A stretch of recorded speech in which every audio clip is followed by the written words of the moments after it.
观之道为使者，大家好，我是你们的挚友小关，很高兴又和大家见面了。梦是发生在睡眠过程中的一种特殊心理生理现象。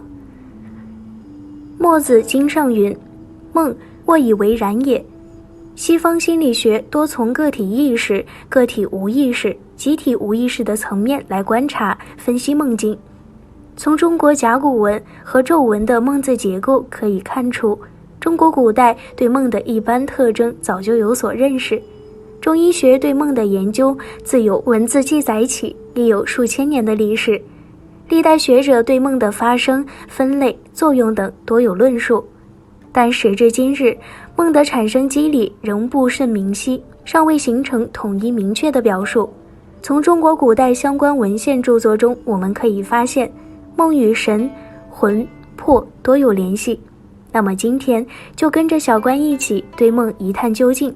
感兴趣的观友们可以点点订阅和小铃铛，您的支持是小关最大的动力，感谢大家。首先，心神敛藏为梦之前提。甲骨文篇述梦为象人依床而睡，梦之初闻，表示睡眠中目有所见，即为做梦。说文解字中对梦的描述为不明也，从兮。康熙字典言教之对，寐中所见是形也。可见梦是夜间睡眠中产生的，梦与睡眠密不可分，人在进入睡眠及寐的状态时才会出现梦境，在清醒及悟的状态时无梦可言。古代文献对于人体进入睡眠的机理，从阴阳、营卫运行等角度都有不同的阐述。如灵枢口问言：理气昼日行于阳，夜半则行于阴。阳气尽，阴气盛，则目明；阴气尽而阳气盛，则悟矣。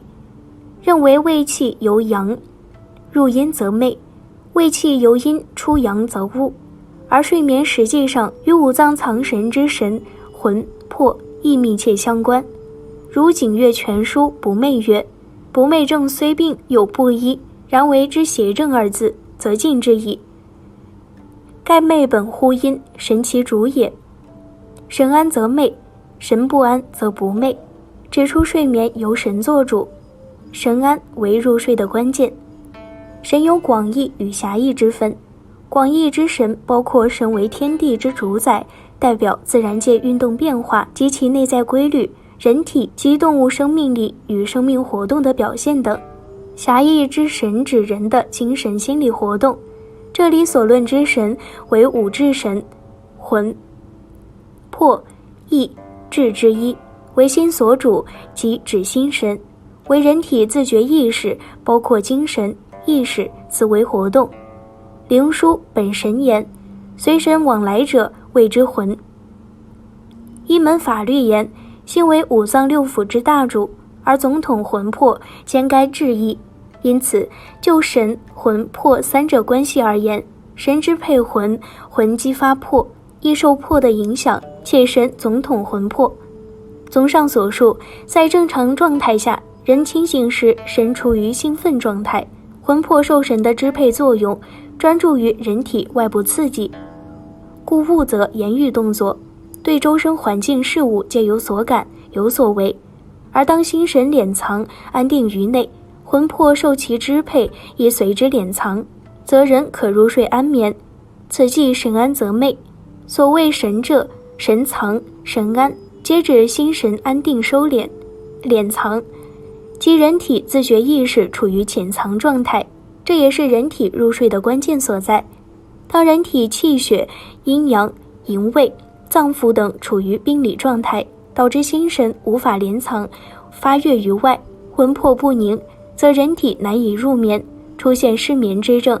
前面指出睡眠为梦的基本条件，故心神敛藏为梦产生的前提。魂魄不宁则为梦，魂扰不安为其关键。小关简单来说一下几种梦的产生。一、平人无梦。平人即阴阳平衡、气血调和、健康无病之人。若为平人，则随一日自然阴阳之变化，营卫运行有常，入睡时则神魂随之敛藏于人体内部，因气血调和，无外邪所侵，无内因所扰，故心神安定，魂魄亦安，对周身环境、体内环境均无所感知，从而达到无梦的状态。2. 生理之梦。因人体处于纷繁复杂的生活环境之中，外有六淫之邪的侵袭，内有饮食、七情等扰动，故绝大多数人难以达到平人的状态，其气血、阴阳皆有所偏，脏腑亦各有其充盈及不足。当此种偏颇状态仍能维持相对平衡协调，而未达到疾病的程度时，在人体入睡过程中，心神能够正常敛藏于内，但因此时心神安定，对魂的支配作用减弱，故当魂受到体内气血、邪气等扰动时，便无法归于其舍而自飞扬。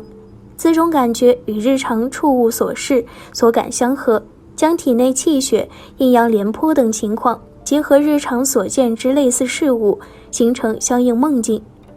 此即梦之由来，其中魂扰无法安藏为其关键。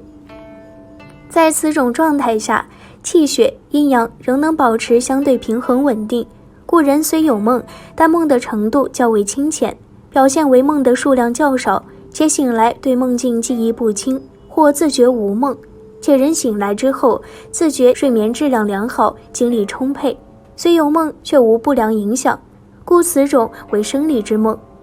3. 病理之梦。当外邪严重侵犯人体，或体内脏腑功能失常，气血阴阳过于偏颇，情志过激等超出人体的平衡限度，从而导致疾病时，神、魂、魄均受其影响，梦的程度、梦境等均会明显异常，并进而影响睡眠质量，导致睡眠浅而易醒，或醒来自觉梦量较多，梦境记忆清楚，周身乏力，头昏头痛，精神疲乏等，则为病理之梦。根据其具体情景不同，又分为以下3种。1. 噩梦、怪梦之类。若入睡后梦境多为奇异险境，变幻无常，或惊惊骇人，梦境纷弹，皆因魂不安宁所致。因睡眠时心神安藏，无自觉意识，故梦境中环境场景、故事情节、人物关系、言语动作等均与魂密切相关，且因未受心神主导，故逻辑关系多缺乏常理，但此时魂之扰动尚未影响到魄。灵书本神云：病经而出入者谓之魄。灵书天年言：形之灵为魄，魄与经行为一体，故魄未受扰动，则人体在睡眠中身体较为安稳，无明显言语动作。2. 梦话、梦游之类。若睡眠中魂扰剧烈，魄受其激发，亦不能安宁，则人在睡梦中会出现反复翻身、四肢屈伸、言语等行为动作，或魄受魂支配而导致身体随梦境四处游荡，即为梦游，但因其仍处于睡眠之中，心神敛藏于内，人体自觉意识潜藏，故睡梦中言语动作均不能自知，而因神、魂、魄始为一体，魂魄受神主导，又能影响神，故若睡梦中魂魄所受刺激过于强烈，如声音、疼痛、憋气等，则会导致心神无法继续敛藏于内，从而醒来。3. 多梦、眠浅易醒之类。若睡梦频多，睡眠清浅易醒，或可入睡却自觉整夜不眠者，主要则于心神，因心为主君之官，心不受邪，故若心神无法继续安定敛藏，实为心之气血亏虚，导致心神不安，故眠浅易醒，或心气亏虚，导致心神易虚，心神无力完全支配魂，导致魂魄飞扬，从而出现多梦。影响梦境的主要因素也有很多，比如寐时受外界刺激而为梦。左传注书曰：出生之时，耳目心时，手足运动，啼哭为声，自魄之灵也。魄所主为感知觉，即维持生命的基本功能，先天而来，并经行而出入，包括了内向的本能感知和外向的本能反应动作，故人在睡眠当中，魄仍能感受到外界刺激，如周身环境、气候、时间等，但因心神连藏，无自觉意识，故虽魄有所教，但不能传递于心神。又或者体内脏腑气血阴阳失调而为梦。人体入睡时，心神敛藏于内，气血相对宁静，故体内脏腑功能盛衰，气血阴阳变化，邪气游行等对魂之刺激较之于清醒时均明显增强。因此人体内环境对魂的扰动都可反映于梦境之中。饥饿时梦进食，憋尿时梦厕所，妇女行经之时梦见破坏性场面等，皆因体内刺激引动气血，扰动于魂，皆为相应的梦境。那么治梦的主要方法就是炼魂安神。因肝藏血，血舍魂，故若治疗因魂不安所导致的梦境纷纭、噩梦、怪梦、梦话、梦游等症，均当从肝论治，结合其他症状体征，或以肝为主，或配伍镇肝敛魂之品，如龙骨、磁石、龙齿、珍珠母之类。其次，安神。对于因心神不安所致的多梦、眠浅易醒等，当以养心安神为主。如金匮要略方论，五脏风寒积聚病，脉症病治云：邪哭使魂魄不安者，血气少也。血气少者属于心，心气虚者，其人则畏，和睦欲眠，梦远行而精神离散，魂魄妄行。用药如酸枣仁、远志、白子仁、茯苓等。好了，以上就是今天的全部内容。如果您在视频中学到了有用的知识，记得分享给身边的朋友哦。那我们下期节目再见吧。